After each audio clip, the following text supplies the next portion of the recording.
Welcome to Reinventing Capitalism, where tech, social entrepreneurship, and impact meet to create the businesses that will lead to a sustainable future. I'm your host, Claudia Thomas. Today, we have Frederico Bello, founder of Luca, a platform which is democratizing K-12 education in LATAM, the third largest market by student size in the world, after China and then India. Frederico's combined experience in investment banking and high-growth tech startups like Uber or ThePowerMBA, with his ambition to have a lasting, positive impact, he's growing a team of talented as well as mission-driven individuals. Luca is improving student grades by more than 40%, increasing school demand by 30%, and reducing the time that teachers spend in admin tasks by more than 8 times. Join us to explore how Frederico's work at Luca is disrupting access to quality education in LATAM and beyond. Frederico, thank you so much for being here today. Hi, Claudia. No, thank you for the invite. You are the founder of Luca, a platform that is democratizing K-12 education. What does that really mean? Tell us about the problem that you're solving.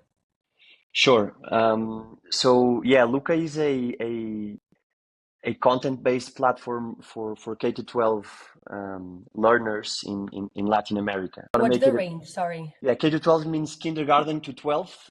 So the whole pre-university experience all the way from kindergarten. Okay. So you have the 12 years of formal school plus the 3 years of kindergarten. So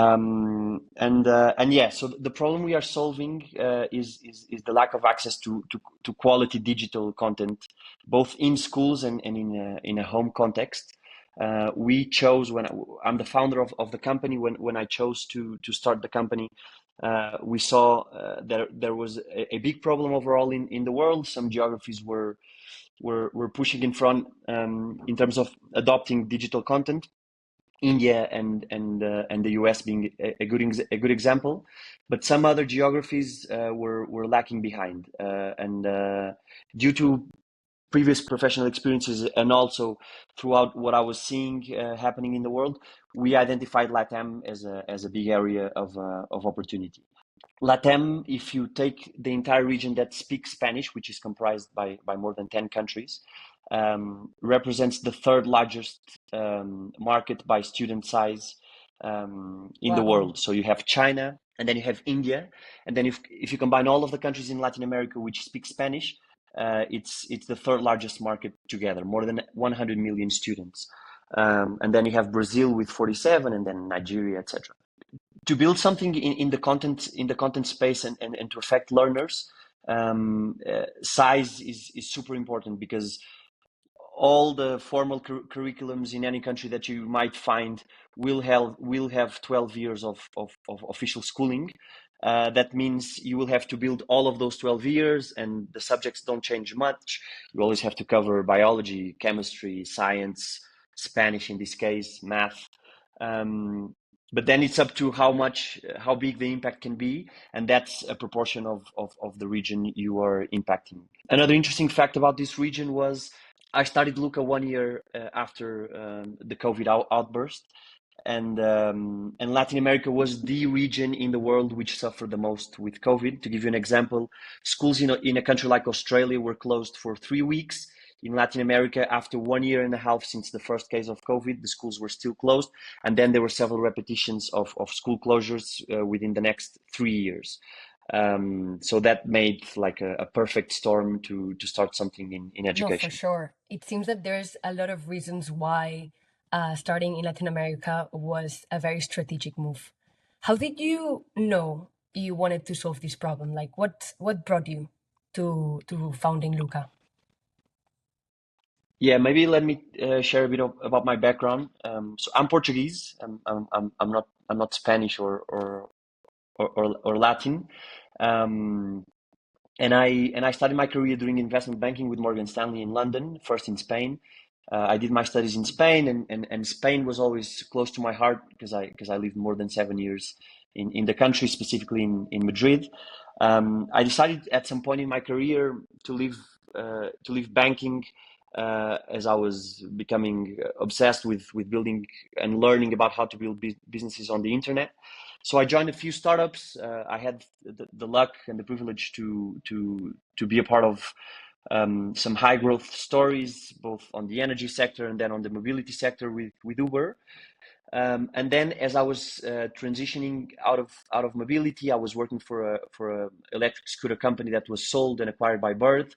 It was a German company, and I was one of the first employees in Spain. I still felt that initial feeling that I had in banking, which was triggered by me wanting to do something on the online space, but also something that could be mission driven. And education felt like the right space to be in. As a student, I was one of those good students that didn't have to study much and enjoyed a lot the social aspect of school, and so I thought that education could be the right space for me, and I joined a company in Spain called ThePowerMBA. And I was leading their international expansion. My job basically was to identify which countries should the company expand in, and then do the go-to-market strategy. And this was a bit how the whole story started. Um, I was very bullish on India as a market. It was the largest at the time K to 12 market, and we were trying to penetrate with an online MBA. And I came across with this fascinating company called Byju's, which at the time was already raising more than $5 billion dollars in capital, and impacting more than 5 million learners. And it became super interesting to me what they were doing. Basically, Byju's is an app for all your student needs. It helps you with exam prep, on day-to-day review of the content, and also helps you as a parent guide your child throughout their studying journey. They had some problems post COVID, but I thought the opportunity was there, and I didn't see in other big geographies such as Latin America something that was working that well, and that's how I decided to start the company. I love that there's a journey, right? From when you had that inch of wanting to work or found a mission driven company. Fast forward, you've actually done that, and there's a lot of steps that have taken you to found this company in education specifically. You mentioned you were very inspired by Juice. What's special about Luca? What are your teaching methods, and yeah, I guess what's the impact that you're having on children? Yeah. So the journey, since as with any good startup, there needs to be a pivot, and the early the better. This happened with us. So Byju's was a B2C, is a B2C company, and that was my vision, to offer in all of Latin Americans' phones a subscription where people can consume learning content as easily as they were consuming music with Spotify, or digital entertainment with Netflix. But we failed. So we tried it for a year, and then we came to the realization that parents in Latin America, and specifically in our first market, Mexico, weren't as avid to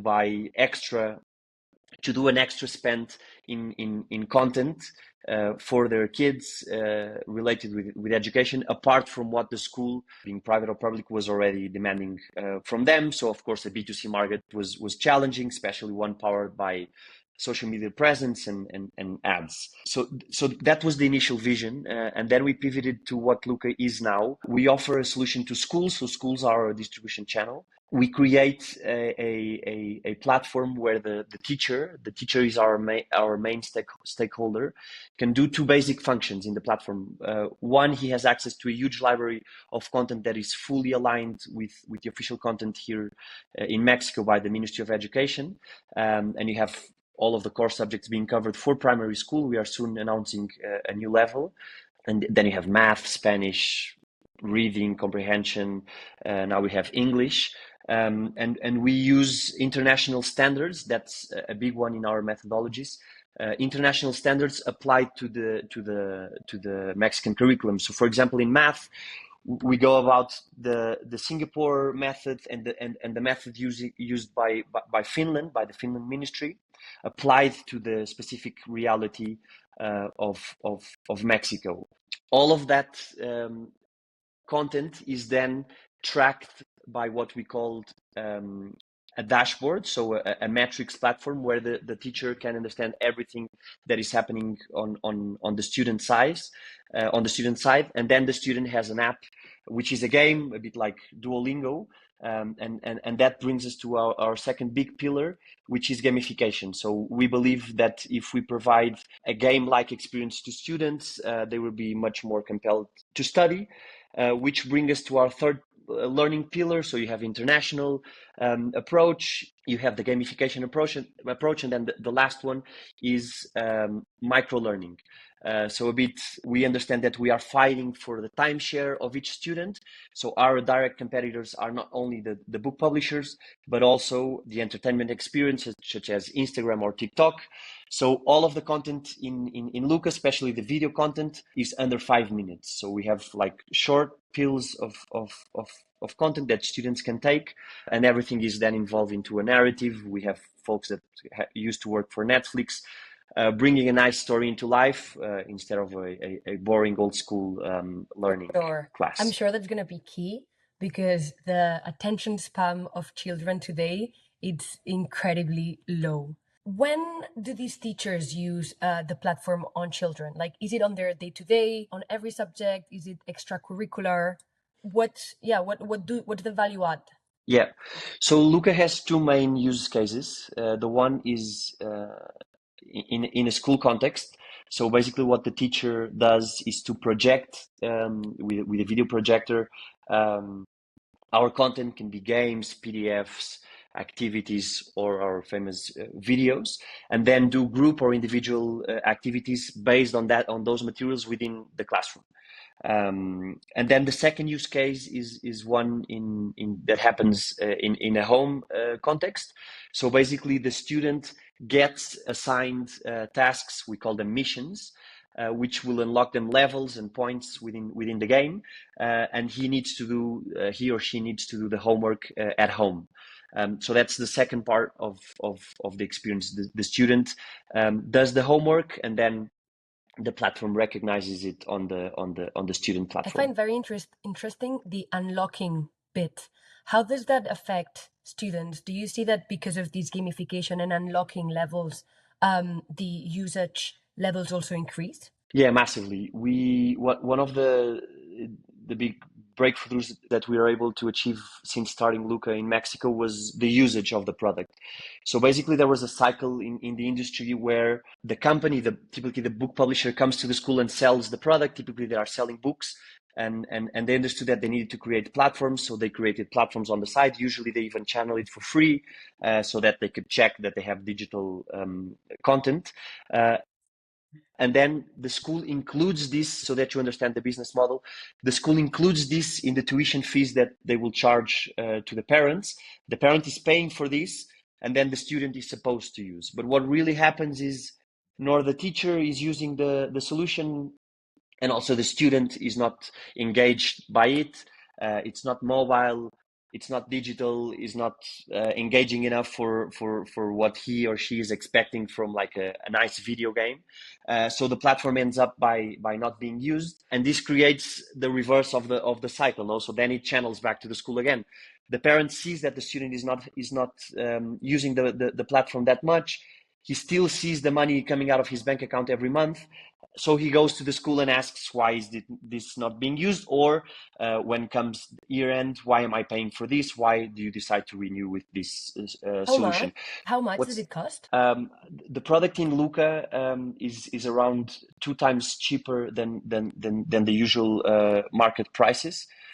So we charged in pesos around 3,000 pesos for our full suite of products. It can be less if students want to take less content, which is around 150 euros. Per month or per year? Per year per student. Per year per student. Yeah.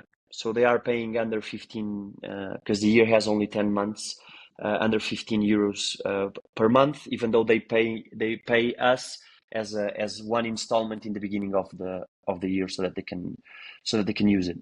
And yeah, so like to your question, we are able to fix the cycle by promoting the usage of the student, and gamification is a huge one. So we do stuff that we know that interests to kids. So the more they use the platform, they can unlock more coins, and then they can, I don't know, buy the Mexican kit now for the previous World Cup and use it, and then they compete within themselves. Do you have the Mexican kit or not?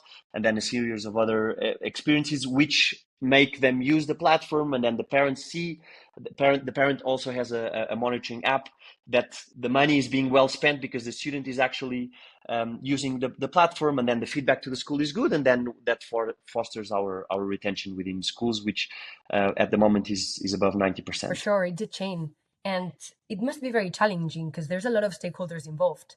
There's the teacher that chooses the product, there's the parents that pay for the product, and then there's the children that need to love the product. Yeah, education is not an easy one. We were lucky to have so far a good, even on the funding side, a good funding story.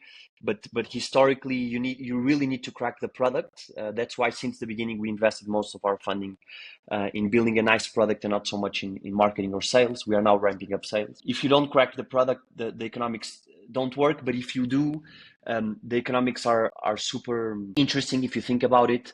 Learners at least will be learning for 12 years plus the kindergarten years, and then if they are not good students, they might stay in the cycle for longer. If you engage the kids, and if you are able to retain those schools, potentially that's why we chose to start by young learners. You can stay with the same learner for 12 years. So that's a lot of buying and learning opportunities. Yeah, no, there's less rotation. At some point, you were growing 60% month on month. Maybe you're still growing 60% month on month.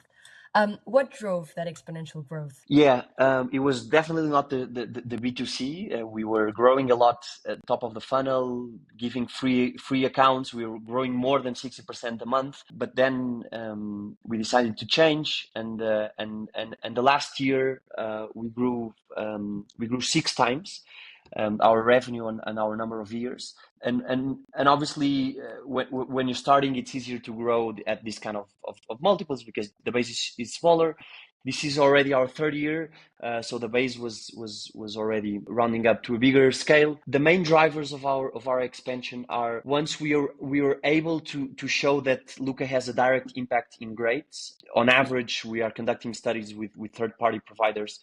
Luca improves grades 25% for math and 41% for Spanish courses. As you know, all the countries in the world do PISA. In 2022, Mexico in math, for example, ranked number 58 out of the 81 countries doing the survey. Singapore, for example, ranked first. That's why we love Singapore and we adopt them in our product. And then in reading comprehension, in reading skills, they also ranked third bottom quartile. So there's a lot of stuff to be improved, and we are showing that we can, with these different methodologies, we can improve grades.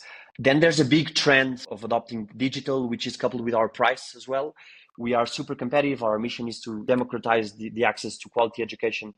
So we are targeting medium to low class schools in Mexico, and give to those that still don't have this quality education the aspiration of being up to the standards of the best schools in America, in Finland, in Singapore. And this is helping the schools bringing more students in. So we help increasing tuition fees and increasing the demand of schools around 30%, because the school, you know that if you think about the school business is a very hyper local business. So you don't put your kids, you don't go to Google or to ChatGPT and say, what's the best school in the country? And I'm 3 hours away from that school, right? It's a geofence business, a bit like, I don't know, Tinder. So you go there and you say, I want a school within a radius of 4 kilometers, 10 kilometers if I have a car. So what's the best school? So schools need to compete against each other, and having this brand of being the most modern school in the neighborhood helps them attract and retain parents. So you're tracking the improve in grades of children in schools. You're also tracking the number of increased children that attend the schools using Luca. Am I missing anything else? Are you tracking any other impact data? We track a lot because it's a proxy for quality of sessions. We track the number of hours that we are saving teachers in admin like tasks. So with AI, we have been betting a lot in first identifying. We ask, because now we have a big base of learners and students using our platform on a daily basis, and it's very easy to get their feedback with WhatsApp, for example. We ask them, where are you spending most of your time outside of like teaching a class? So we found like pretty interesting stuff. They spend every week 5 hours planning for the next week, and they need to show the planning of the next session to their boss, to the coordinator of their subject. They spend a lot of time building projects. So there was a reform in Mexico last year from the AMLO government, which now changed but kept the same spirit of the reform. And now in Mexico, project-based learning is mandatory. So some schools are doing 40 projects a year. Each project takes them more than an hour to do. So we built with AI, with our own Luca AI, we've built a tool that allows them to do seamlessly 5-minute a project in 5 minutes. Grading, it's also a huge one, especially grading essays. Imagine having to grade and correct for orthography, punctuation, and then the general reading comprehension, and an essay multiplied by 60 students that teachers sometimes have here in the country. So we track that. So we are reducing the time of admin tasks for teachers around 8 times, and that's a huge selling and impact proposition as well, because they are able to focus on what they are paid and what they love to do, which is delivering quality learning. This is huge, Frederico. You mentioned a lot of data points there, and I love that you're not only tracking one. There's a lot of things that Luca is helping with. What are you most proud of since you started Luca up to today? Good question. It might sound a bit of a cliche, but we visit a lot of schools, and I try to visit as much as I can. And this is an anecdote. It happened. One of our largest clients, we went there, and they received us as, I don't know, as football players, as their idols. So they come and they're like, "Hey, this is the founders. These are the founders of Luke." It was me and our CPO, and they were literally chasing us, like 60 kids, like literally all over us, asking for autographs and our signature. And in the end, you see that you're doing something. You know, it's you imagine this, in the movies, that you are building something. Like, I don't know, 3.5 years ago, I set myself to go to live in this country where I had been twice for work, and sometimes with friends as well. And then you are having learners from all of the states in Mexico. We are already in all of the states. It's thousands of learners, thousands of hours of usage, thousands of activities being used, and that's fine. That's data which which you can use to improve and to track performance. But when you actually see, like, how are you potentially changing the life of any of those kids, because now they like and they love to learn, and before they didn't. I think only when you see it, you get to experience, and these kind of things stay. I think when you are a founder that is as ambitious and have like global plans and ambitions as I am, and as other founders have, we get into this rat track where you get to the next milestone, and then you almost don't celebrate because the next milestone is coming, and your brain starts to acknowledging that you are never very satisfied with. So it's 10,000 students, but now it's 100,000, and revenue needs to be 10 million, then it's 100 million, and it's never enough, because you want to be global. You want to have all of the students using the solution. But if you look back, these kind of things actually stay. They stay with you, and so I think that's what made me most proud in these 3 years, and I hope we can repeat this more and more, and with more frequency. The best about this is that impact is directly correlated to sales. So the more you grow, the more that you will help these kids to have quality education. Are you considered a social entrepreneur? Yes. If you want to go like to the more technical side of it and speaking about funding, we are able to like fall within the scope of social impact funds, of philanthropists that are investing into education or health.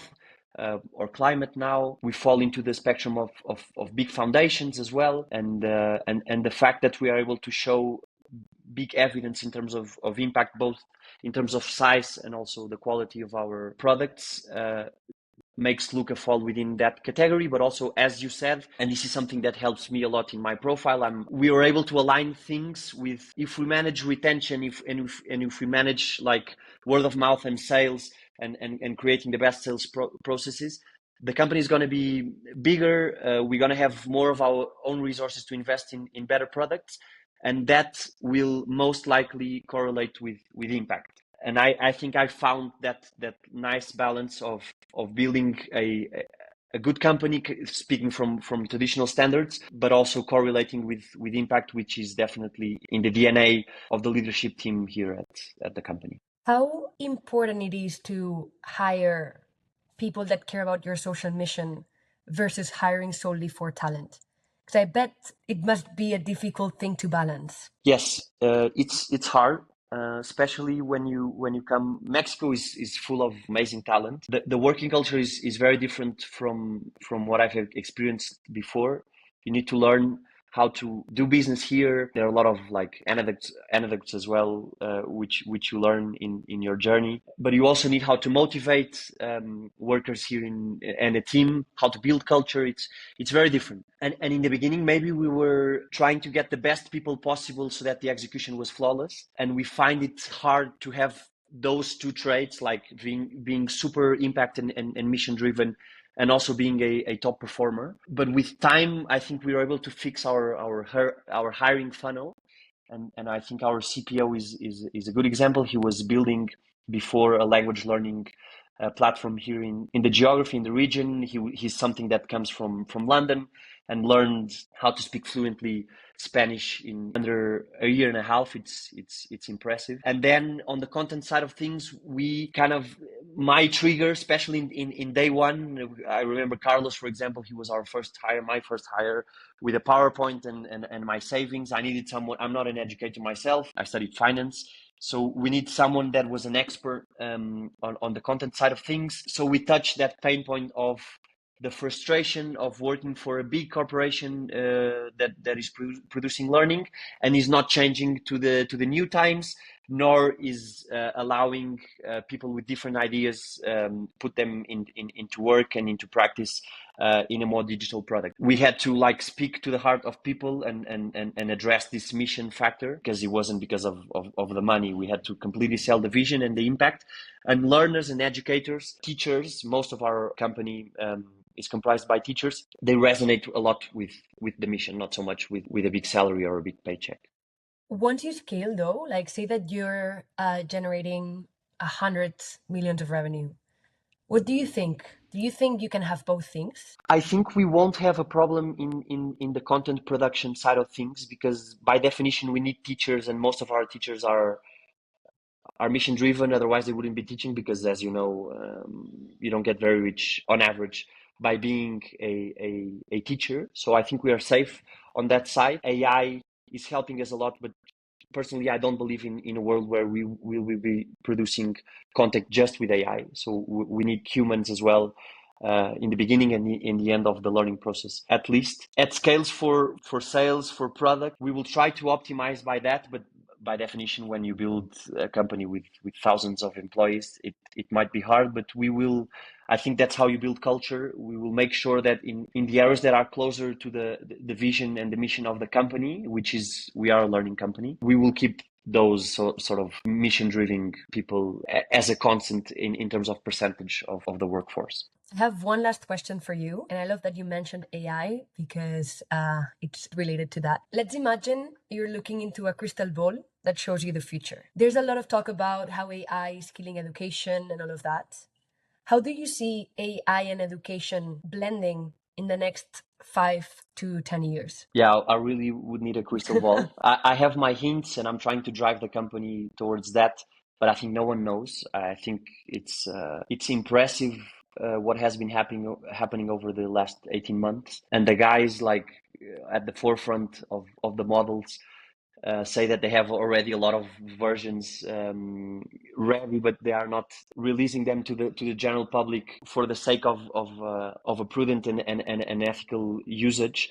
So I think it's super hard to predict. I think we are super dependent on how fast these models can develop. If I have to take a guess, and we are betting on that, I think speed is a huge one. To give you an example, here at Luca, it took us a year and a half to build 3 grades of content for 2 subjects. Within the past 8 months, we have built 4 full years of grades for four new subjects from scratch. So we have multiplied the speed at which we can produce content. I think producing content will become easier with the future. I think you really need to know how to use and which market you want to serve. This UX UI use cases of ChatGPT applied to your specific problem you're solving will be more and more common. I think a huge one within our space, and we are on the back scenes working a lot on this, it's hyper personalization of learning. This idea that at scale you can have one-to-one tutoring that adapts to each student pace, ability, and interest.